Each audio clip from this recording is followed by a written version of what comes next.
এবার আমরা PHP practice করা শুরু করে দেব। তো প্রথমে দেখবেন যে জ্যাম সার্ভারটা এটা চালু আছে কিনা, অথবা আপনি যদি অন্য কোনো সার্ভার ইউজ করেন, মানে ওয়াম্প বা ম্যাম্প ইউজ করেন, তো সেটাও রান আছে কিনা দেখবেন। আমার যেহেতু রান করা নাই, তো এই জন্য আমি রান করছি। ক্লিক করলাম, ডাবল ক্লিক। আমি ক্লোজ করে দিলেও কিন্তু এটা রান থাকবে। আবার যখন আমি কুইট করে দিব, এখান থেকে এর ভিতরে এই যে আইকনটা দেখছি জ্যাম্পের, এর উপরে রাইট বাটন ক্লিক করে কুইট। তো এখানে দেখেন যে ওই এরর মেসেজটা আমি আবার পেয়েছি। কেন? কারণ এই সার্ভারটাকে আমি অ্যাডমিনিস্ট্রেটর হিসেবে রান করি নাই, এই জন্য। আর এই প্রবলেমটা হচ্ছে মূলত আমি সফটওয়্যারটাকে সি ড্রাইভে ইনস্টল করে নাই, অন্য একটা ড্রাইভে ইনস্টল করেছে, এই জন্য এই প্রবলেমটা হচ্ছে। তো প্রথমে এই প্রবলেমটা আমি ঠিক করে আসি। আর আপনিও যদি সেম প্রবলেমে পড়েন, তাহলে দেখে দেখে আপনিও ঠিক করতে পারবেন। তো আমি এটা আগে ঠিক করি, যে এরর মেসেজগুলো। এই জন্য আমি কন্ট্রোল শিফট ইএসসি প্রেস করলাম। জ্যাম কন্ট্রোল নট রেসপন্ডিং দেখাচ্ছে, এখানে এটা ক্লিক করলাম। তারপরে এন্ড টাস্ক, এটা ক্লোজ করি। চলে গেছে। কিন্তু এটা যেহেতু সফটওয়্যারটা আমি এই ড্রাইভে ইনস্টল করেছি, সি ড্রাইভ ইনস্টল করি নাই, তো এখানে মূলত পারমিশনটা পাচ্ছে না। তো আমি পারমিশন দিয়ে দেব কিভাবে। তো এই যে জ্যাম ফোল্ডার, এই ফোল্ডারের উপরে রাইট বাটন ক্লিক করতে হবে। ক্লিক করলাম। তারপরে যে শেষের দিকে প্রপার্টিজ আছে, এই অপশনে ক্লিক করতে হবে। এখান থেকে সিকিউরিটি ট্যাব, এখানে ক্লিক করতে হবে।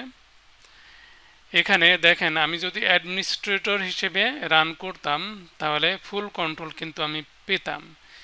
কিন্তু আমি যখন এখানে ডাবল ক্লিক করে রান করছি, অ্যাকচুয়ালি আমি যে ইউজার হিসেবে কম্পিউটার চালাচ্ছি, সেই ইউজার হিসেবে মূলত এটা রান করছে, অ্যাডমিনিস্ট্রেটর হিসেবে না। ওকে। আর ওই ইউজারের যে ইউজার নেমটা এখানে দেয়া আছে, দেখেন এই যে ইউজার্স, এই যে আসুস পিসি ইউজার্স, এটা হলো ইউজার। তো এখানে ফুল কন্ট্রোল কিন্তু নাই। এই যে অ্যালাউ, এখানে দেখেন টিক নাই, তার মানে ফুল কন্ট্রোল পাচ্ছে না। তো আমি ফুল কন্ট্রোল দিয়ে দেব কিভাবে। এখানে এডিট বাটন আছে, এখানে ক্লিক করব। ক্লিক করে আবার ইউজারটা সিলেক্ট করতে হবে, আসুস পিসি ইউজার্স।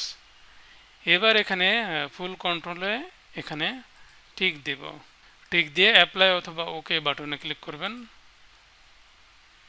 এই যে দেখেন পারমিশন সব সেট হচ্ছে। আবার এখানে ওকে, এই ওকে বাটনে ক্লিক করতে হবে, আবার ওকে।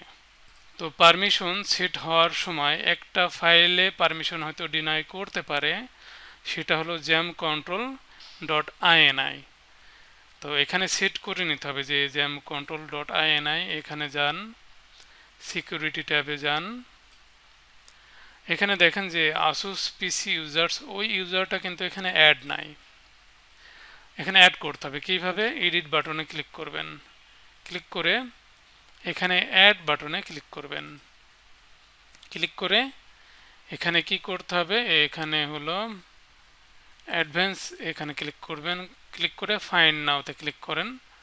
ফাইন্ড নাওতে ক্লিক করার পরে, এটা আমি বড় করি, এটাও বড় করি। ইউজার্স খুঁজবেন।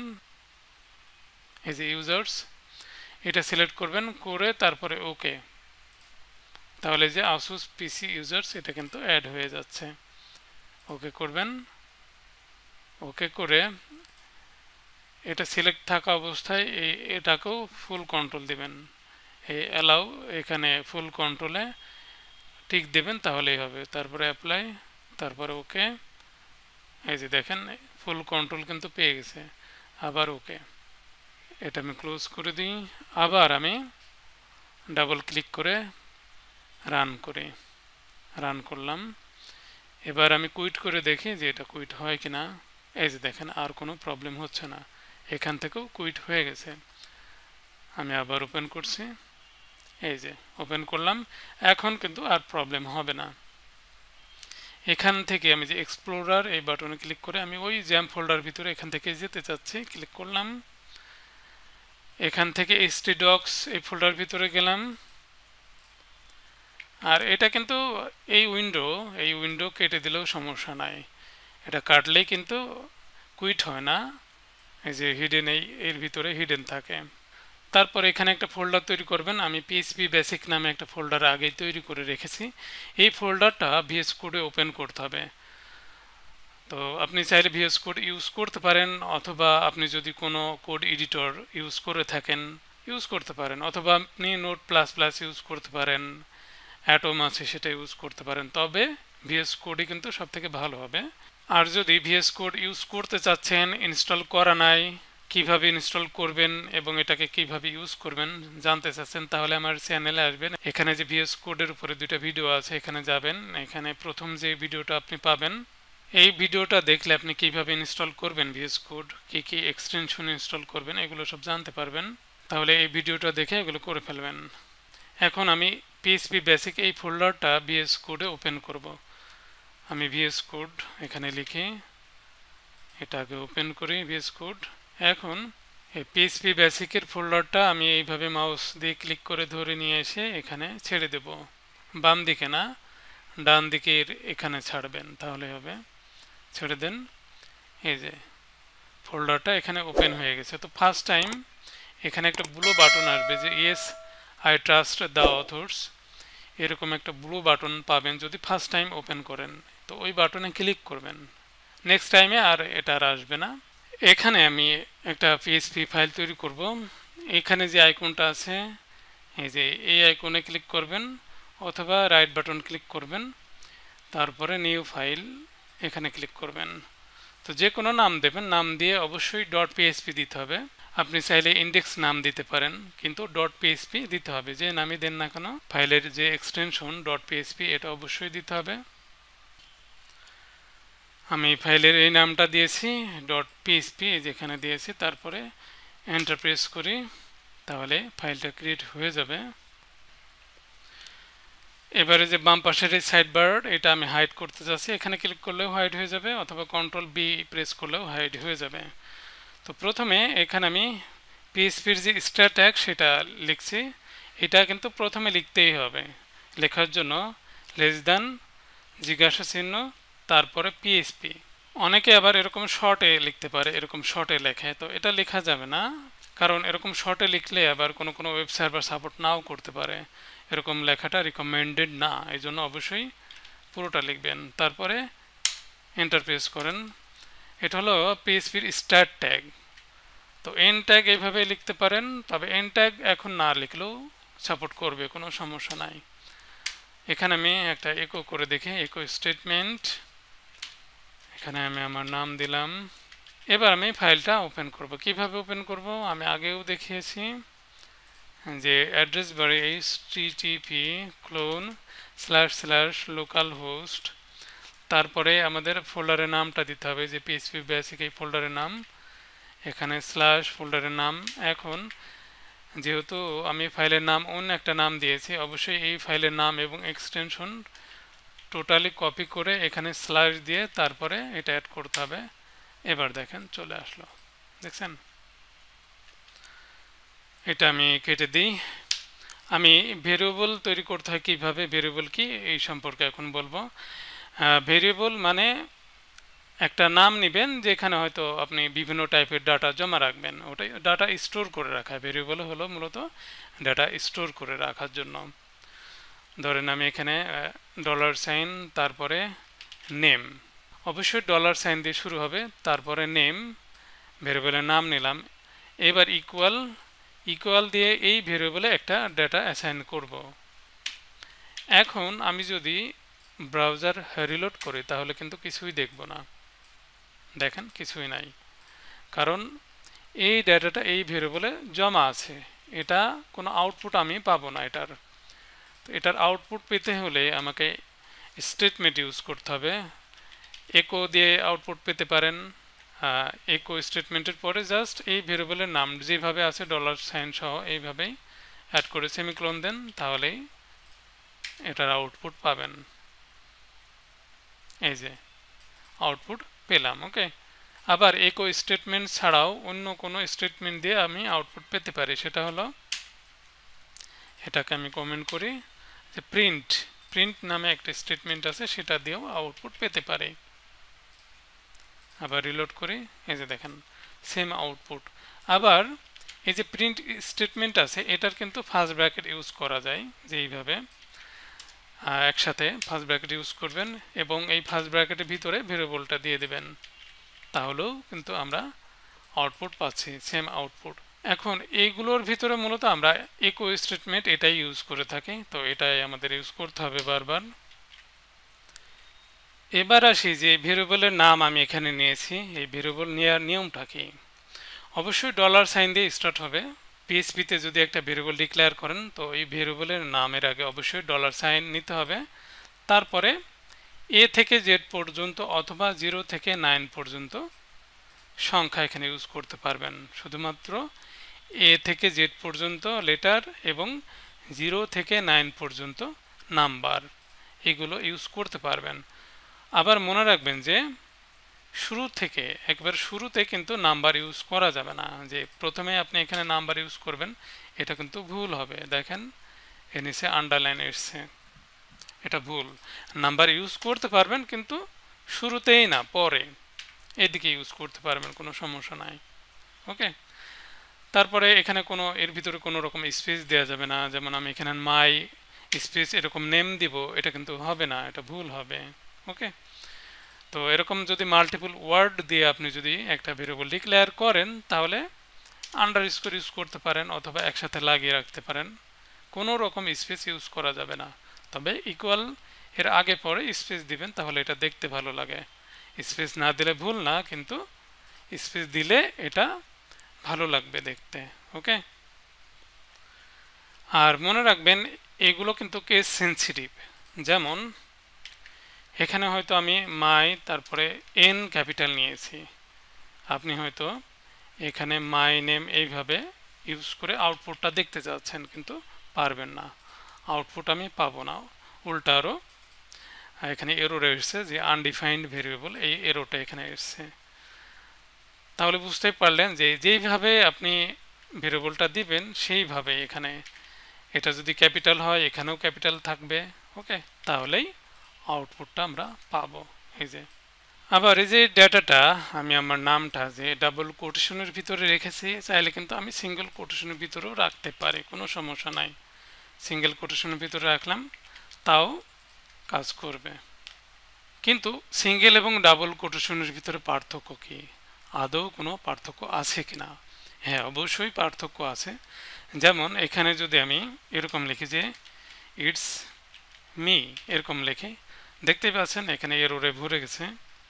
হ্যাঁ, এইভাবে লেখা যাবে না, কারণ এই যে অ্যাপোস্ট্রফি কমা বলি আমরা এটাকে, তো এই অ্যাপোস্ট্রফি কমা আর এই সিঙ্গেল কোটেশন একই জিনিস, তো দুইটা কনফ্লিক্ট করছে, করে এরোটা আসছে। তো এরকম ক্ষেত্রে আমরা যদি এই কনফ্লিক্টটাকে যদি স্কিপ করতে চাই তাহলে এই কোটেশনের আগে এখানে ব্যাকস্ল্যাশ ইউজ করতে পারি, তাহলেই কনফ্লিক্টটা চলে যাবে, এরর আসবে না।